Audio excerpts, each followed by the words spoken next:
Hello and welcome everyone. This is Nancy and Pete live trying to talk about what? How to deal with the loss of a pet.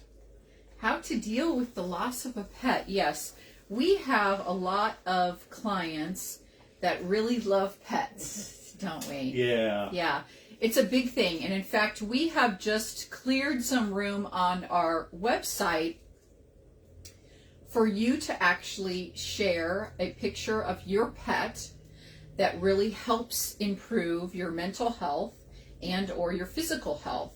So if you want to do that, you can go to our website, www.healthythoughtswellnesscenter.com. On the top right hand, it says more, and you will see shared gallery. And that is a shared gallery that we just started because we have so many pet lovers. But of course, the bad side to everything in life, whether it's a relationship with a human or a pet, is that there's a huge loss when they're gone. So what can we do about it, Pete? Yeah, well, what kind of made me hit on this subject, I read a research paper on the fact that people often grieve the loss of their pets more than people. And I'm not surprised. Yeah, I'm not surprised. Yeah, because, animals are, it's like I go home, my dogs are at the door, they're so happy to see me, it's like I'm the best thing in the world. Mm-hmm. They companionship, they entertain us. It's just, and I'm on a lot of, I love German Shepherd site and the Boston Terrier site, and it just tears me up when I see people grieving over their animals, and they post and they get a lot of support online, but I look at my dogs and I realize time's ticking, and at 67 I've had a lot of pets in my life. Sure. And I've lost relatives, I've had friends killed. I cry when my animals die. I don't always cry when people die. Come on down, baby. Oh. Come to this. Yeah, I just had shoulder surgery, so I wasn't expecting that.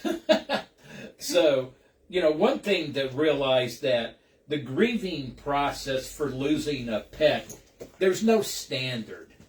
Right. It could be, some people could get over it in a month, some people 6 months, some people never get over it.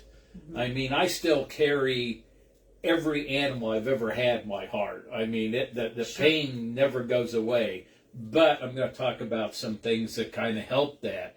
And you got to realize that the grieving process usually happens gradually. And you go through the same things if you lose a client. A lot of times there's anger, and then there's trying to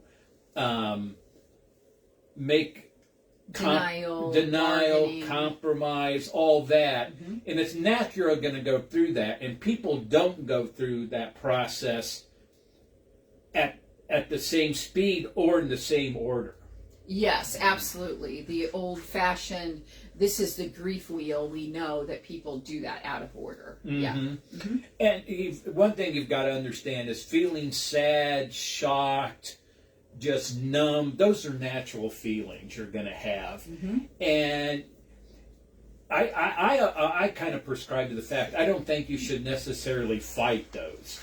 I think you should let them kind of wash over you and deal with it, because I know I've met some really strong men that, I'm not going to think about this, but it always catches up with them later. Yes, absolutely. And when it comes up, it often comes up, when you're in the car, you have silent tears, you just start crying, thinking about a past pet or something. And when it comes, just let it come out. It's its own unique process. Yeah, I know. I was amazed when I worked overseas.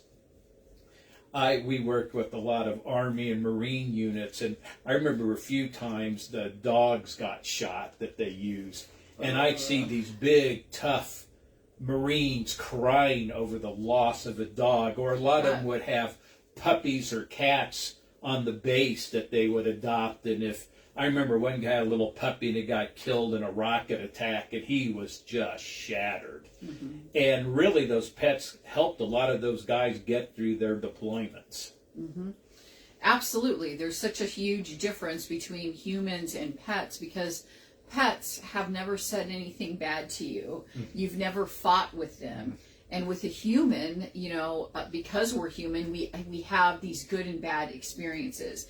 Even though pets do some bad things sometimes, it's still it's a very different relationship. Definitely. And, don't let anybody tell you how you should feel. I remember one time when one of my dogs got hit by a car, I remember a neighbor saying to me, well, it was just a dog.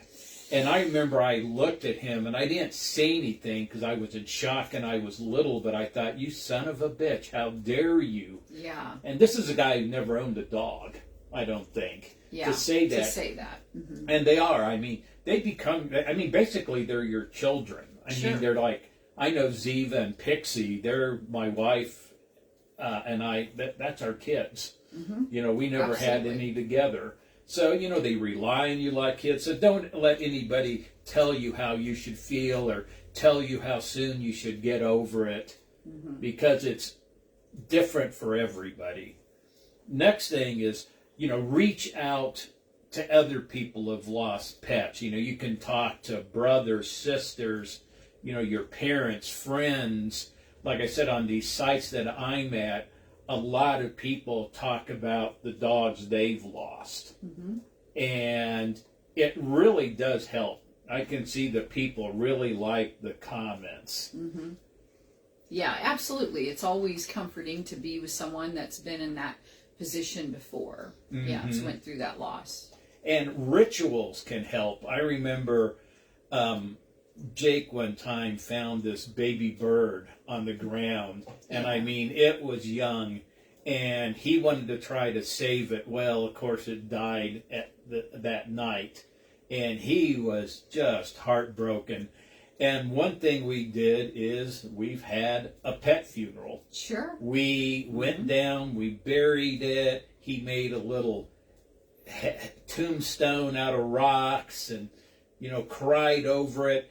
And I used that as a teachable moment about the cycle of life, because at that point he hadn't lost anybody or anything. Okay. So, and I think that's important with kids, for a lot of times, the death of a pet is the first time they're going to experience loss. Mm-hmm. And it's real important to talk about it, get them to ruminate about the good times with the pet, mm-hmm. go through the funeral, have some kind of ritual that acknowledges that pet. And I remember for 2 years afterward, Jake would go down and talk to the bird. Yeah. So I think it is important to make sure that you're not downplaying the situation. And often what I think we do if our children are in pain is we do try to downplay it. So it's no big deal, we'll get you another bird or whatever, right? There's thousands of birds, that's just the way it happens. You can't keep a baby bird alive that small, but instead it's better to do it the other way that you're explaining, is to recognize that it is a very big loss and maybe the first significant loss, and treat it respectfully. Do the little funeral. Console them when they cry. Don't tell them not to cry about a little baby bird. And then what happens is they have this wonderful experience that, I don't know how I got over that, but Dad, I got over it.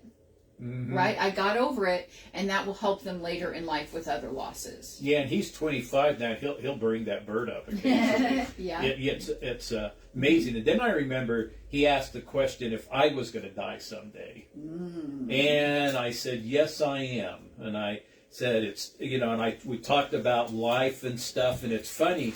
He commented later when his grandmother died that he remembered that conversation. We had talked about it, and it was still a loss, but he was better prepared for it. Yeah, great example. Yeah, next thing is create a legacy. I've been to parks where I'll see a wooden bench, and it's like fluffy, and they'll have the dates. Mm-hmm. And then people, I know I have seen where they plant trees with and dedicate it. And out at the Humane Society, they used to have little bricks that people would write the name of their pets that they lost. So those are kind of things that can help too. And I can remember one bench I came across that I can't even remember the dog's name now, but I was looking at it and there was a couple sitting there, and we got talking about our dogs and dogs we've had, and it was kind of a nice moment. Yeah, absolutely. And it doesn't have to be an expensive thing. You know, they sell really glorious things now online. I know I had a lady that she had, it was some sort of like an acrylic like pyramid thing, and it had like a picture of the dog's paw and his face in it or whatever. I mean, they make really amazing things, but you can go and, you know, you can do it yourself at Lowe's, buy a little concrete mix, and there's also little, you know, salt clay mixes for kids to put their hand in. You can do the same thing, mix it up and put the paw print, you know, of your animal in it, or like you said, even write on a brick with a Sharpie. If you don't have to get something engraved, it doesn't have to be big. But yes, again, to have the ceremony, to have something that they can, you know, look at, there's nothing wrong with that. And there's even things where you can have things made with your pet's ashes. Yeah.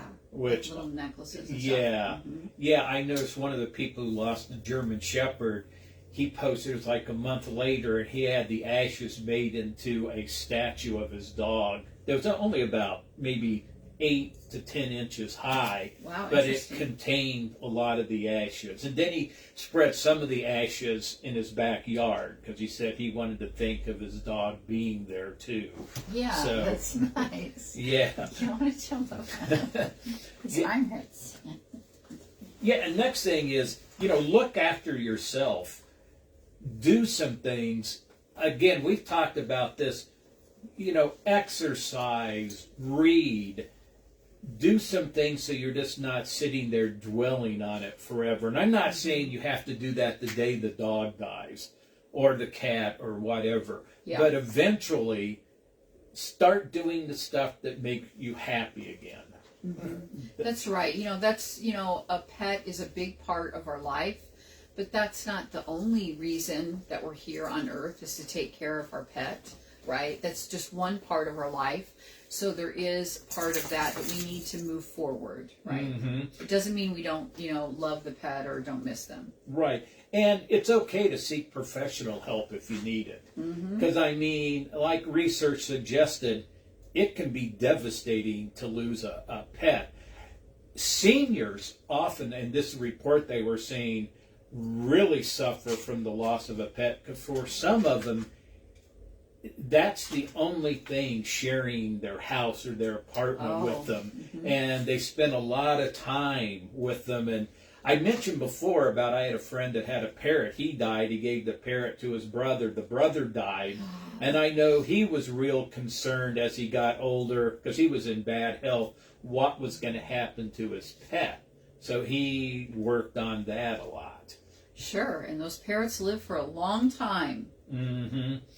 You know, if somebody does try to devalue your feelings about your pet, one thing is just don't argue with them, don't say anything, just realize that they might not have a pet, might not understand. You know, don't engage. It's not really worth it. Try to, again, get support from somebody who does understand losing a pet, especially if some person say, oh, it's only a dog. Go find somebody that had a dog. Absolutely. And find some older person like me who's lost tons of pets through the years. Yeah. Yeah, there was a thing I remember on Mad Men, the old series, is there was one of Peggy. Her mother was upset she was dating this Jewish guy. And she says, why are you doing that? You know what you do? You get a cat. The cat dies. You get another cat. The cat dies. You get another cat. The cat dies. And then you're so old, you don't have to worry about it anymore. You're going to die next. I mean, I'm kind of paraphrasing what happened. But, you know, that's really good. So, stay connected with friends. Mm-hmm. Boost your vitality, again, like I said, with exercise. Okay. Get back into your routines. Try new things. And something else that I was thinking about too is sometimes you've have other pets. They will sometimes go into the depression. Yeah. And I know I had a cat, Katish, that I had for almost 23 years. And when she died, and I did this with another cat, I had 18 years old. I had the cat laying down when it died. And I remember with Katish, the other cats curled up with her and stuff and spent the night with her. And it was kind of heartbreaking. And I even saw a picture of a guy who lost one of his dogs, and it was a cat that died. They let the other cat, it was pulling on it, trying to get it up, but it kind of helped them deal with the loss. And, animals do have feelings. I remember back when I was a kid, they say, animals don't have feelings. Well, now research shows they clearly do. And you may have to spend some of your time cheering up the pets that you have. Mm-hmm. That's true. I mean, when we had some ducks and we found one of our larger white ducks, unfortunately dead in the field, and I did bring it back and I did lay it down in front of the other 3 ducks just so that they would know. I don't know if they cared or not, but it made me feel better just letting them know instead of a question mark, where is the other one and will it ever come back? I wanted to have that closure for the other 3 ducks that, hey, your buddy is not coming back. Like, this is where he is. Yeah. And I know this with the cat. Eventually, the cat walked off and laid down on the other side of the room. You could tell the cat realized that accepted it. Yeah, that the other animal or the other cat was deceased. So, and again, when you first lose a pet, or really anybody, you're really sad at first. But as time goes on, those memories can be really rich. Mm-hmm. And, I think about, I grew up with this dog we called Woofy. He was a part Poolie. And I grew up in the country, and for the longest time, I was the only kid out there. So Woofy was my constant companion. He went where I went. If I rode my bikes, he would, run after me. And when I got motorcycles, he couldn't keep up. So what was neat about him is there was a guy across the lake, Mr. Stephan. His wife died. And Woofy would get up every day, go over to his house, and spend a day with him in his yard. Aww. And then he would come back at night. So, animals can be very healing. I don't really have much more to add, except that don't rush getting another pet. Some people get another pet right away. Some people wait. I know my mother-in-law lost her poodle that she had for, forever. And she's, I'm never going to get another pet. Well, guess what? She's looking. She's getting ready. She saw some online she'd like to get. So she's going to get another pet. But don't rush it. You'll know when the time is right. Mm-hmm. Yeah, I think that's good advice. And like Pete said earlier, some people just have this extreme loss, especially if it's a pet that you've had all the way growing up. And, we had a client like that. And, I mean, she really needed some help because she had a little dog and she was like, that dog was my best friend. He was there for everything when I graduated high school, when I graduated college. I mean, this dog has been by my side. And she had a real hard time, and there's nothing wrong with that. So if you need some help, then Pete and I are here to help you if you need to make an appointment to grieve over the loss of your pet. All right, so I hope that helps, and if it does, then please try to follow us or share or like this. That helps us to know what types of things, subjects that you would like us to talk about. If you have a comment, you can put it below, or something that you would like for us to talk about next. Yeah, and forgive my kind of spacing out. My shoulder's killing me. So every so often when I would start to think what my brain was saying, shoulder hurts. I had to kind of really concentrate on it. So anyway, I hope you have a good day, and cherish your pets. Yeah, absolutely.